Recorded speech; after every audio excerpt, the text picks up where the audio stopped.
नमस्कार सर्वांना. आजच्या या व्हिडिओमध्ये आपण पाहणार आहोत की दररोज तुळशीजवळ दिवा लावल्याने काय परिणाम होतात, काय चमत्कार होतात, ते आपण आजच्या व्हिडिओमध्ये जाणून घेणार आहोत. चला तर मग व्हिडिओला सुरुवात करूया. एके दिवशी देवी सत्यभामा भगवान श्रीकृष्णांकडे आली आणि त्यांना विचारू लागली, हे स्वामी, तुम्ही मला तुळशीच्या रोपाला पाणी घालण्याचे महत्त्व सांगितलेले आहे, पण कार्तिक महिन्यामध्ये तुळशीजवळ दिवा लावण्याचे महत्त्व काय आहे हे तुम्ही मला सांगा. कार्तिक महिन्यामध्ये तुळशीजवळ दिवा का लावला जातो आणि त्याचे फलित काय असते हे तुम्ही मला सविस्तर सांगा. त्यावेळेस भगवान श्रीकृष्ण हसले आणि म्हणाले, हे देवी, आज तू संपूर्ण जगाच्या कल्याणासाठी खूप चांगला प्रश्न जो आहे तर तो विचारलेला आहेस. तुझ्या प्रश्नाचे उत्तर देण्यापूर्वी मी तुला एक प्राचीन इतिहास आहे यामागचा तो तुला मी सांगतो, जेणेकरून तुला तुझ्या सर्व प्रश्नांची उत्तरे जी आहेत तर ती मिळतील. म्हणून आज जी मी कथा तुला सांगणार आहे ही तू कथा काळजीपूर्वक ऐक. त्यावेळेस हे ऐकून सत्यभामा म्हणाली, हे भगवान, मी ही कथा ऐकण्यासाठी अत्यंत उत्सुक आहे. कृपया मला ही कथा तुम्ही सांगा, ती मी लक्षपूर्वक ऐकेन. तेव्हा भगवान श्रीकृष्णांनी देवी सत्यभामाला ती प्राचीन कथा जी आहे तर ती सांगण्यास सुरुवात केली. ही प्राचीन काळामधील गोष्ट आहे. तुंगभद्रा नावाची एक मोठी नदी होती आहे आणि ती जी नदी आहे तर ती दक्षिण दिशेला वाहते. तिच्या काठावर हरिहरपूर नावाचे सुंदर शहर वसलेले होते. या शहरामध्ये अभिजित नावाचा एक विद्वान ब्राह्मण राहत होता. वेद आणि धर्मग्रंथाचा सखोल अभ्यास केलेला तो महान सद्गुण, चारित्र्य आणि धर्माचा अनुयायी होता. श्रोतेहो, अभिजितची एक पत्नी देखील होती, जिला लोक दुष्ट म्हणत होते. तिचे कर्म असेच होते की लोकांनी तिला हे दुराचारी नाव दिलेले.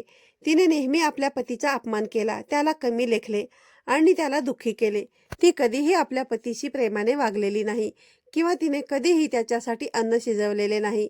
जेव्हा तिचा पती लोकांना किंवा कुटुंबातील सदस्यांना घरी बोलावत असतो तेव्हा ती त्यांचा अपमान करून त्यांना निरोप देत असे. ती स्वतः इतर व्यभिचारी महिलांसोबत फिरत असे आणि तिला इतर पुरुषांमध्ये रस होता. मग एके दिवशी अभिजित आपल्या बायकोला म्हणाला, तुझे असे पाप करणे योग्य नाही. तेव्हा बायको त्याला रागत म्हणाली, मी कोणते पाप केले माहीत नाही की मी तुझ्यासारख्या भिकाऱ्याशी लग्न केलेले आहे.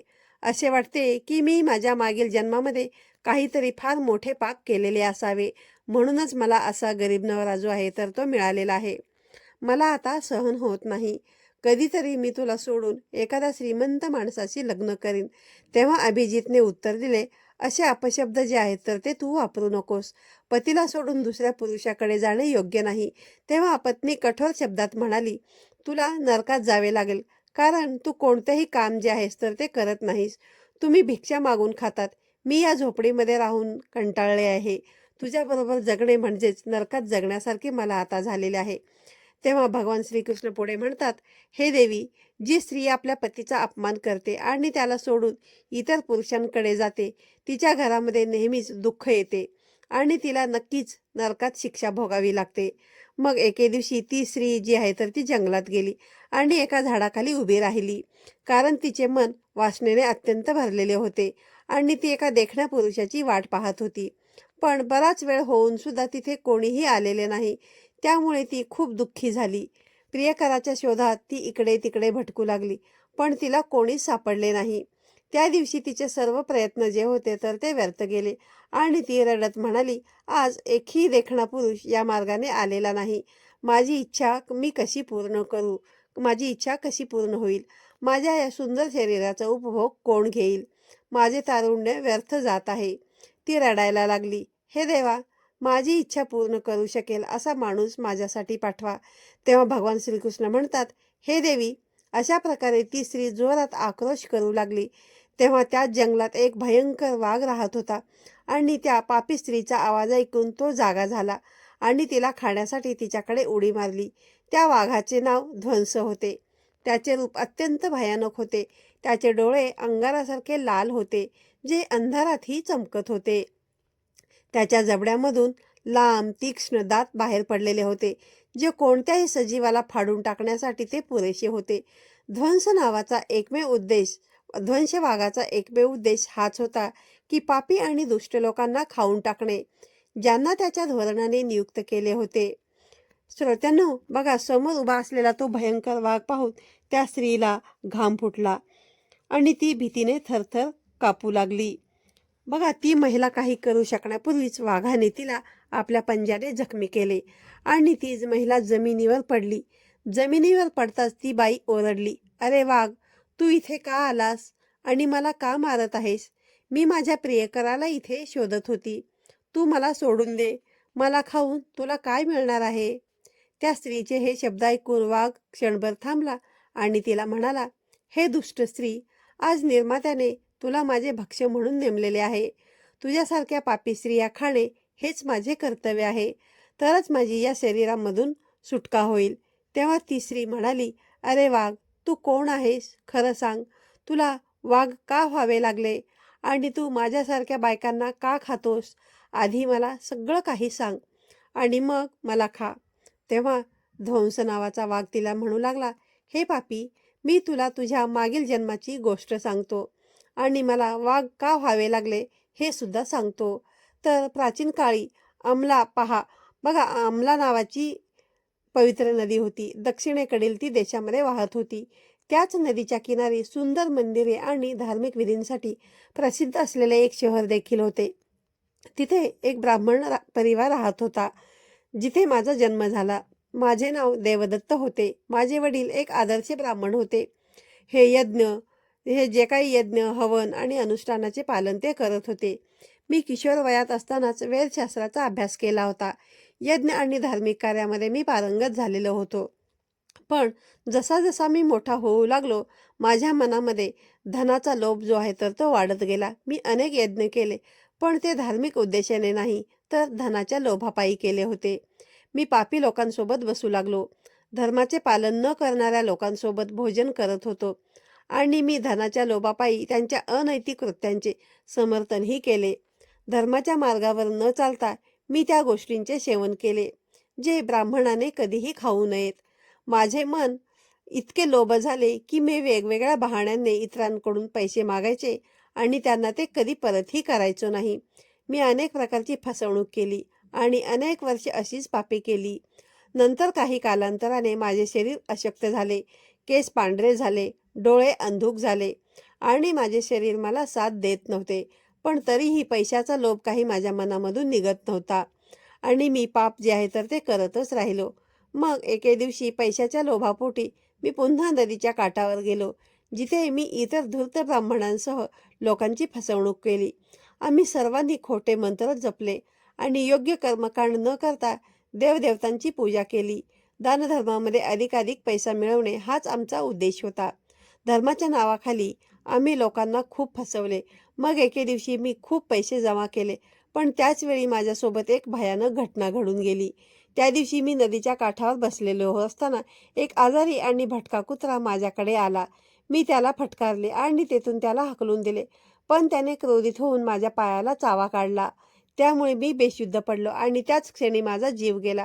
त्यानंतर माझ्या मृत्यूनंतर यमाचे 2 दूत जे होते ते प्रकट झाले, जे दिसायला खूपच भयानक होते आणि त्यांच्या हातामध्ये बेड्या होत्या. त्यांनी मला पकडून यमपुरीच्या दिशेने घेऊन गेले. यमराजाने चित्रगुप्ताला सांगितले की त्याच्या दैवी सिंहासनावरून त्याच्या कर्माचा हिशोब मांडण्याची आज्ञा केली. तेव्हा चित्रगुप्त अत्यंत गंभीर स्वरात म्हणाला, हे धर्मराजा, देवदत्त नावाच्या या ब्राह्मणाने आपल्या आयुष्यामध्ये धर्माच्या नावावर अनेक लोकांची फसवणूक केलेली आहे आणि खोटे मंत्र जपून यज्ञ केलेले आहेत. पैशांच्या लोभामुळे धर्मापासून दूर गेलेला आहे आणि कधीही धर्माचे पालन त्याने केलेले नाही. म्हणून हा पापी ब्राह्मण नरकामध्ये जाण्यास पात्र आहे. तेव्हा यमराजांनी आपल्या दूतांना आज्ञा केली, या पाप्याला नरकाच्या अग्नीमध्ये टाका, जेणेकरून तो तेथे जाऊन आपल्या कर्माची फळे भोगू शकेल. यानंतर मला नरकाच्या भयंकर आगीमध्ये टाकण्यात आले. तेथे वर्षानुवर्षे मी यातना सहन केल्या आणि माझ्या आत्म्याला अनेक वर्षाच्या शिक्षेनंतर माझ्या पापांमुळे मला वाघाचे शरीर मिळाले आणि मी या ठिकाणी निवास करू लागलो. श्रोत्यांनो, लक्ष देऊन ऐका. ध्वंस वाघाने आपली कहाणी इथे संपवली आणि म्हणून मी बघा माझ्या या मागील जन्माच्या पापांची प्रायश्चित म्हणून महात्मा, संत किंवा सती स्त्री खाणार नाही असा संकल्प केला. मी फक्त त्या पापी, दुष्कर्म करणाऱ्या आणि पापी स्त्रियांनाच खात असतो, ज्यांनी आपल्या जीवनामध्ये अधर्माचा मार्ग अवलंबून इतरांना दुखावलेले आहे आणि मला विश्वास आहे की असे केल्याने मी माझ्या पापांपासून लवकरच या शरीरामधून मुक्त होईल. मग भगवान श्रीकृष्ण पुढे म्हणतात, हे देवी, अशा प्रकारे त्या वाघाने आपल्या पूर्वजन्माची कथा जी होती तर तिला ती सांगितली आणि त्या स्त्रीला म्हटले, हे पापी, तुझ्या आचरणाने तू वेश्या आहेस आणि तू तुझ्या पतीला सोडून गेली आहेस. तू या जंगलात इतर पुरुषांसोबत आनंद लुटण्यासाठी आली आहेस, म्हणून आज तू नक्कीच माझे अन्न बनशील. असे म्हणत ध्वंस वाघाने त्या पापी स्त्रीला आपल्या तीक्ष्ण नखांनी ठार मारले आणि तिला खाऊन टाकले आणि त्या वाघाने ते ठिकाण सोडले.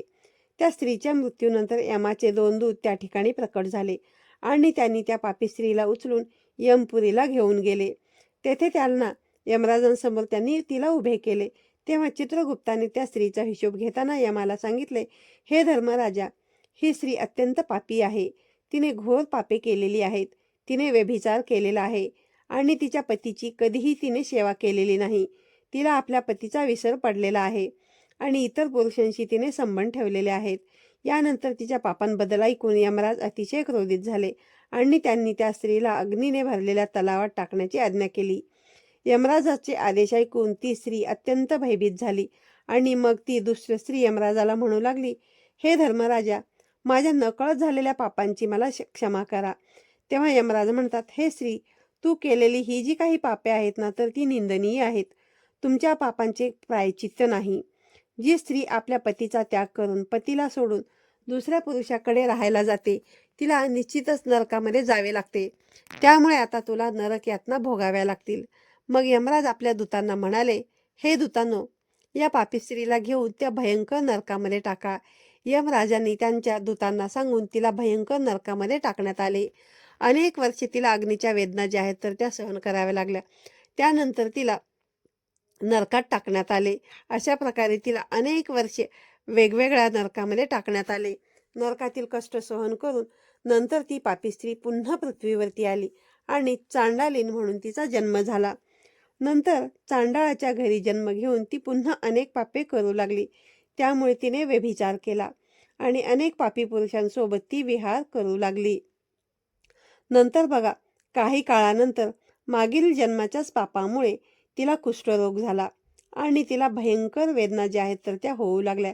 तिचे शरीर जे आहे तर ते जळू लागले. तिच्या शरीराची दाह व्हायला लागली. तिचे डोळे दुखू लागले आणि ती या वेदना सहन करून दिवस काढत होती. मग एके दिवशी ती तीर्थयात्रेमध्ये स्नान करण्याच्या उद्देशाने अंतापूरला गेली. तिथे एका आश्रमाबाहेर राहू लागली. त्या आश्रमात तुळशीचे रोप होते आणि कार्तिक महिन्यात तुळशीजवळ इतर स्त्रियांना दिवे लावताना पाहून त्या पापी स्त्रीला खूप आश्चर्य वाटले. मग एके दिवशी त्या महिलेने तिथेच राहण्याचा निर्णय घेतला आणि एका साधूला विचारले, हे साधू महाराज, ही कोणती वनस्पती आहे आणि या महिला त्याखाली दिवा का लावतात? त्यावेळेस ऋषी म्हणाले, हे कल्याणी, हे तुळशीचे सर्वात पवित्र रोप आहे. केवळ याने सर्व संकटांचा नाश होतो आणि कार्तिक महिन्यामध्ये या तुळशीला पाणी घालून सर्व देवी देवतांचे आशीर्वाद प्राप्त होत असतात आणि तुळशीजवळ दिवा लावून सर्व पापांचा नाश होत असतो. तेव्हा ऋषींचे हे बोलणे ऐकून त्या स्त्रीला खूप आनंद झाला आणि तिने ऋषींना विचारले, हे साधू महाराज, जर एखाद्या अत्यंत पापी स्त्रीने तुळशीजवळ दिवा लावला तर तिची पापे नष्ट होतील का?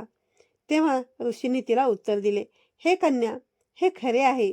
स्त्रीने गंभीर पाप केले असले तरी कार्तिक महिन्यात तुळशीजवळ दिवा लावल्याने तिची सर्व जन्मांची पापे देखील नष्ट होतात. कन्या, तुम्ही कोण आहात आणि हा प्रश्न विचारण्याचे कारण काय आहे? त्यावेळेस ती स्त्री म्हणते, हे साधू महाराज, मी व्यभिचार केलेला आहे आणि मला माझ्या पापांमुळे माझी अशी दुर्दशा झालेली आहे.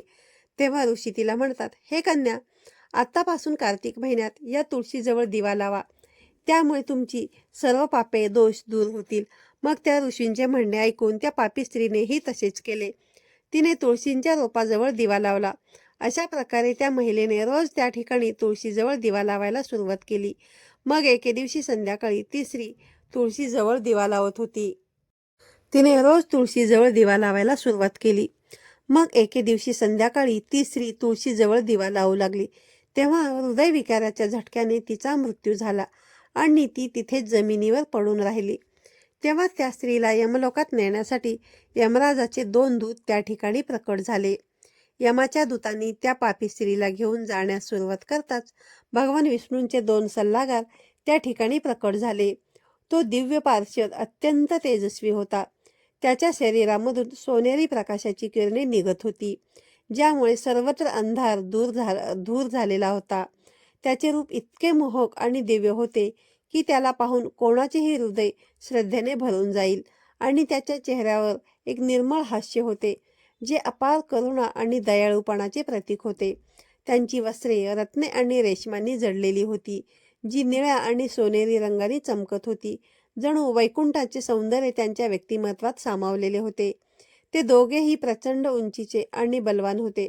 त्यांच्या हातात दैवी गदा होती, जी न्याय आणि धार्मिकतेच्या शक्तीचे प्रतीक होती. तो त्याच्या दैवी स्पर्शाने त्या स्त्रीला मोक्ष देण्याचे आश्वासन देण्यासाठी आला होता, जेणेकरून तिची सर्व पापे नष्ट होतील आणि ती स्वर्गात जाण्यासही पात्र ठरेल.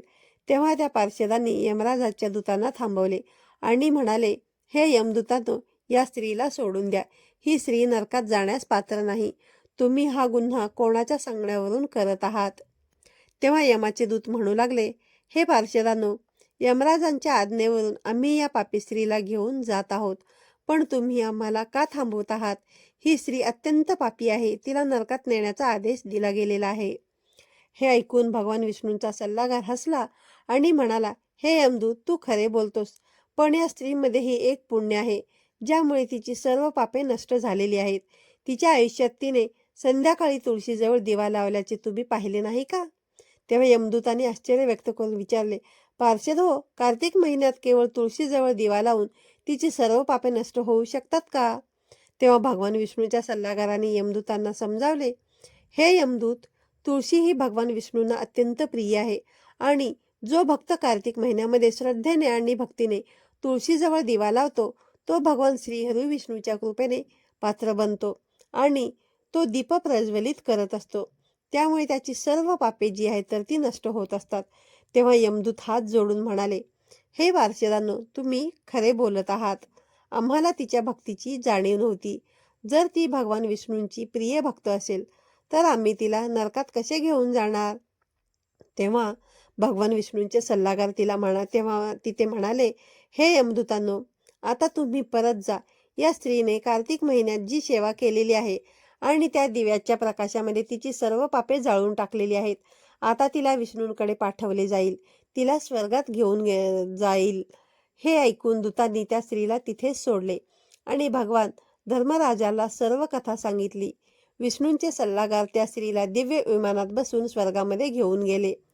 आता भगवान श्रीकृष्ण म्हणाले, हे देवी सत्यभामा, अशा प्रकारे कार्तिक महिन्यात तुळशीजवळ दिवा लावल्याने माणसाची सर्व पापे जी आहेत ना तर ती नष्ट होतात.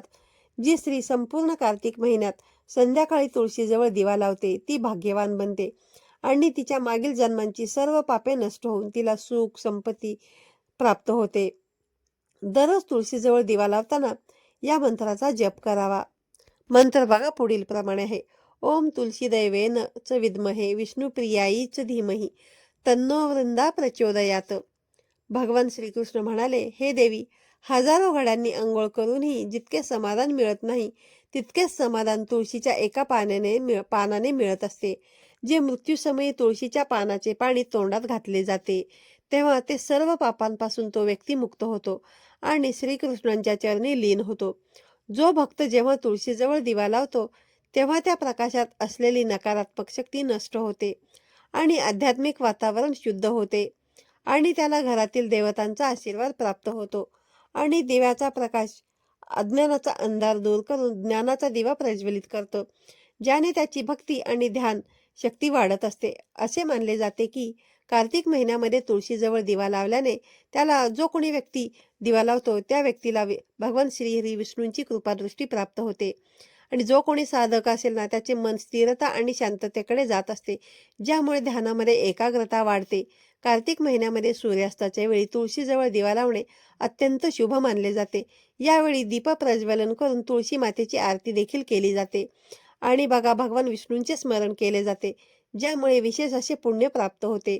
दररोज संध्याकाळी तुळशीजवळ दिवा लावत असताना ओम नमो भगवते वासुदेवाय या मंत्राचा जप नक्कीच करावा. या मंत्राने आपल्या घरातील नकारात्मकता दूर होते आणि भगवान श्री हरी विष्णूंचा आशीर्वाद आपल्याला प्राप्त होतो. तुळशीजवळ तुपाचा किंवा तिळाचा तेलाचा दिवा लावणे हे शुभ असते. तुपाचा दिवा अधिक पवित्र असा मानला जातो. पण बघा, जर तूप शक्य नसेल तर मग तिळाच्या तेलाचा दिवा देखील लावता येतो. तिळाच्या तेलाचा दिवा बघा नकारात्मक ऊर्जा नष्ट करण्यास मदत करत असतो. असे म्हटले जाते की जो भक्त संपूर्ण कार्तिक महिन्यात तुळशीच्या झाडाजवळ दिवा लावतो त्याला 7 जन्माचं पुण्य प्राप्त होतं आणि त्याला कधीही गरिबीचा सामना जो आहे तर तो करावा लागत नाही. त्यांच्या कुटुंबामध्ये सदैव सुख, शांती आणि समृद्धी नांदत असते. कार्तिक महिन्यामध्ये तुळशीजवळ दिवा लावल्याने पितृदोष, ग्रहदोष आणि कालसर्पदोष यासारखे अडथळे देखील दूर होत असतात. असा उल्लेख धार्मिक ग्रंथामध्ये आढळून येतो. या उपायाने घरातील नकारात्मक ऊर्जा नष्ट होतेच आणि सकारात्मक ऊर्जेचा संचार घरामध्ये होण्यास सुरुवात होते. कार्तिक महिन्यामध्ये तुळशीजवळ दिवा लावल्याने आत्मा शुद्ध होतो आणि अनेक जन्मांची पापे देखील नष्ट होतात. यामुळे आत्म्याला शांती मिळते आणि त्या व्यक्तीला मोक्षाची प्राप्ती होते असेही म्हटले जाते. बघा की जर एखाद्या व्यक्तीने आयुष्याच्या शेवटच्या क्षणी कार्तिक महिन्यामध्ये तुळशीजवळ दिवा लावून भगवान श्रीहरी विष्णूंचे नामस्मरण केले तर त्याला मृत्यूनंतर यमदूतांचे भय राहत नाही आणि त्याला परमेश्वराचे निवासस्थान प्राप्त होते. कार्तिक महिन्यामध्ये तुळशीजवळ दिवा लावल्याने देवी लक्ष्मीची कृपादृष्टी प्राप्त होते, ज्यामुळे व्यक्तीच्या जीवनामध्ये कधीही आर्थिक संकटे येत नाहीत आणि सदैव समृद्धी राहते. अशा प्रकारे भगवान श्रीकृष्णाने कार्तिक महिन्यात तुळशीच्या रोपाजवळ दिवा लावण्याचे महत्त्व देखील सांगण्यात आलेले आहे. मंडळी, आजच्या या व्हिडिओमध्ये सांगितलेली माहिती तुम्हाला जर आवडलेली असेल तर व्हिडिओला लाईक करा, शेअर करा. पुन्हा भेटूया अशाच एका नवीन आणि माहितीपूर्ण व्हिडिओमध्ये. तोपर्यंत सर्वांना श्री स्वामी समर्थ.